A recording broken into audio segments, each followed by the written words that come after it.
पड़ोस में ससुराल। आज मेरे मायके से बड़ी मजेदार खुशबू आ रही है। लगता है भाभी या मम्मी कुछ बढ़िया बना रही हैं। चलो जाकर देखती हूँ और लगे हाथ खाकर भी आ जाऊंगी। मायरा घर से बाहर निकलने ही वाली होती है कि पीछे से उसकी सास आ जाती है। ओ मैडम, कहाँ निकली आपकी सवारी है? माँ जी, दरअसल वो ना आज मायके में भाभी को थोड़ा सा पेट दर्द हो गया है। बस वही तो एक अच्छी ननद होने का फर्ज निभाते हुए उनका हाल चाल पूछने जा रही हूँ मैं। कोई जरूरत नहीं है, रोज तेरे मायके में किसी न किसी की तबीयत खराब हो ही जाती है और रोज तो फुदक के चली जाती है। हमारी ही अकल पर पत्थर पड़े थे जो पड़ोस की लड़की को ही बहू बना लिया। अब आपका मायका 100 किलोमीटर दूर है, उसमें मेरा क्या कसूर? आपका खाना बना दिया है, आटा भी गूंद दिया है, गर्मा गर्म फुल्की बनाकर खा लेना ना आप। ये है मयूरा, जिसका मायका और ससुराल दोनों भी आस पड़ोस में 2 मिनट की दूरी पर है, जिसका पूरा फायदा उठाते हुए मयूरा हर दिन मायके के चक्कर लगाती रहती है। हेलो मम्मी, हाय भाभी, क्या बात है?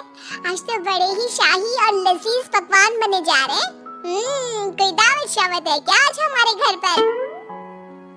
खुशबू आई नहीं कि चली आ गई महारानी चींटियों की तरह सूंघती हुई। अरे बेटा, तेरे भाई का प्रमोशन हो गया है, इसी खुशी में उसके मनपसंद पकवान बना रहे हैं। बस आ जाती तू भी, दामाद जी और समधी समधन जी को भी न्योता दे दे। पर मम्मी जी, हमें थोड़ी ना पता था कि ये सब आएंगे। मैंने तो वैसे भी खाना कम ही बनाया है। क्या भाभी, अब आपको ये तो पता है कि मेरा ससुराल पड़ोस में ही है, और आपको तो मैंने कह कर रखा है ना कि मेरे 2 एक्स्ट्रा फुलके सेक कर रख दिया करो।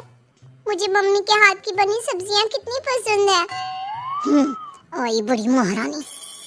ऐसे ही मयूरा आधा दिन अपने ससुराल में और आधा दिन अपने मायके में गुजारती रहती।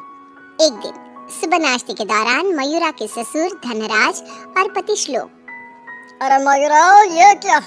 ये पराठा तो आधा कच्चा है और मेरा पराठा तो कुछ ज्यादा ही एक्स्ट्रा पक गया, जो जल गया है, कोयले से भी काला हो गया। ये तो होगा भी क्यों नहीं। ये करम जली सुबह सारा काम ऐसे ही फटाफट गड़बड़ी में जैसे तैसे निपटाकर अपने मायके भाग जाती है। इससे क्या फर्क पड़ता है? सास को अगर चक्कर आ गए दिन दहाड़े, तब कौन आएगा बचाने? ओ कम ऑन माँ जी, चक्कर, और वो भी आपको?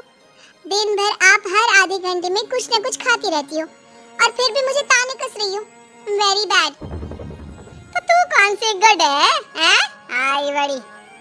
वहाँ मायके के घर में वंदना अपने पति यानी मयूरा के भाई गोपाल से कहती है, गोपाल, तुम ना तुम्हारी प्यारी बहन को समझा कर रखो। अरे तीज त्योहार, रक्षाबंधन, दीपावली, इन सब पे अपने मायके आए तो ठीक लगता है, लेकिन ये मैडम, ये तो रोज ही चली आती है मुंह उठाए। अरे सोचिए मम्मी जी, अगर मैं भी रोज इस तरह अपने मायके जाऊं तो आपको ये सही लगेगा? नहीं ना? फिर वंदना सही कह रही है मम्मी, जरा इस बात पर गौर फरमाइए। हाँ बेटा, मुझे पता है, उस दिन तो गली की औरतें भी सब्जी वाले के यहाँ गप्पे लड़ाते हुए बातें बना रही थी कि मयूरा तो दिन भर सिर्फ अपने मायके में ही रहती है। आज उसे आने दो, मीठे बोल से ही समझाऊंगी, समझ जाएगी वो। फिर जब मयूरा मायके आती है तो मम्मी, आपको तो कोई दिक्कत नहीं है ना मेरे इस तरह आपसे मिलने यहाँ आने से? ये देख, सरोज का मन ममता के मुंह में आ जाता है।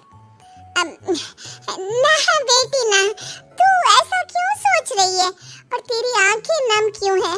तू क्यों रो रही है बेटा? समधन जी ने कुछ कहा है क्या? उफ़ो, ये मम्मी जी भी ना, उन्होंने एक आंसू गिराया नहीं कि पिघल गई। नहीं मम्मी, किसी ने कुछ नहीं कहा, बस आज आपकी बहुत याद आ गई।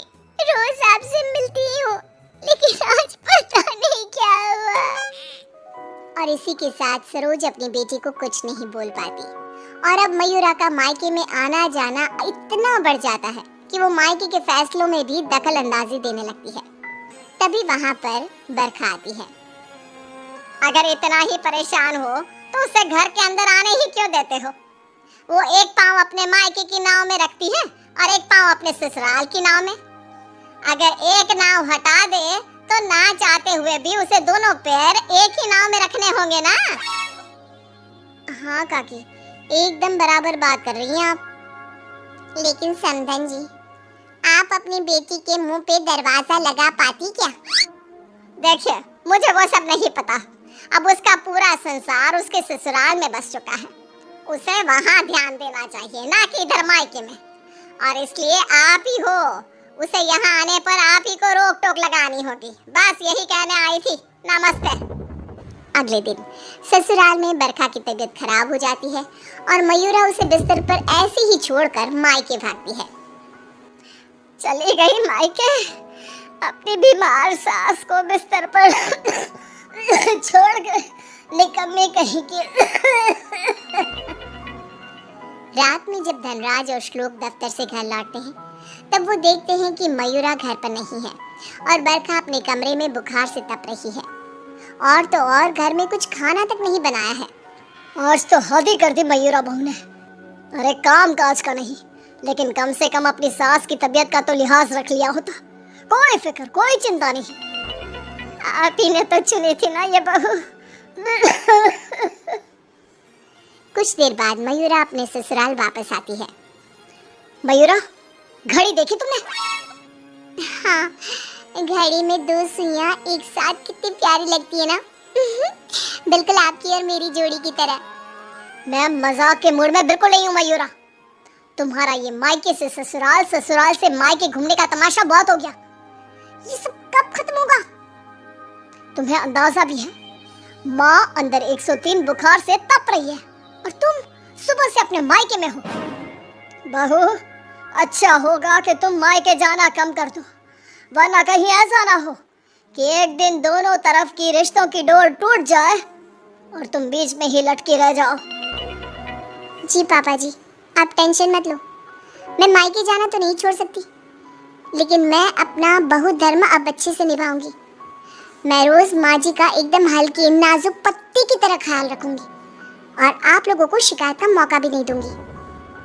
पर मयूरा तो आखिर मयूरा है, इतनी जल्दी कैसे उसे किसी की बात समझ में आ जाती? ये तो उसकी डिक्शनरी में था ही नहीं।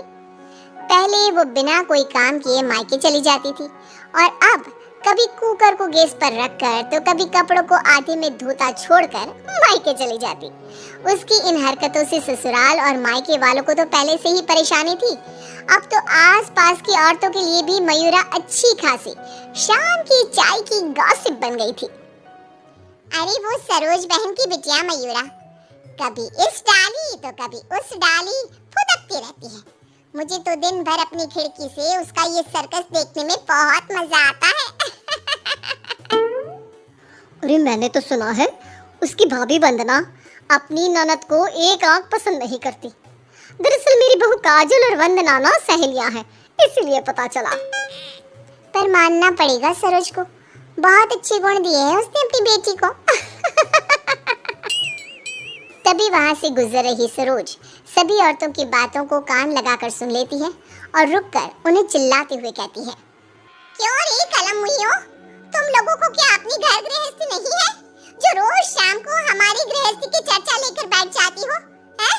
बेवकूफ औरतें, पहले खुद के घर में ठीक से देख लो, फिर दूसरे के घरों में झांको। क्यों सल्ला बहन, आपका बेटा तो रोज रात को नशे में धुत लुढ़कता हुआ घर वापस आता है ना? हमने कभी कुछ बोला? और जानकी बहन, आपकी बेटी का इस महीने का 5वां बॉयफ्रेंड उसे रोज गली के कोने पर छोड़ने आता है, लेकिन हमने तो कोई बात नहीं बनाई। इतना बोलकर सरोज वहां से चली जाती है, लेकिन अब पानी सर के ऊपर जा चुका था और थक हार कर परेशान होकर दोनों परिवार वाले आपस में एक साथ मिलकर मयूरा के बारे में बात करते हैं।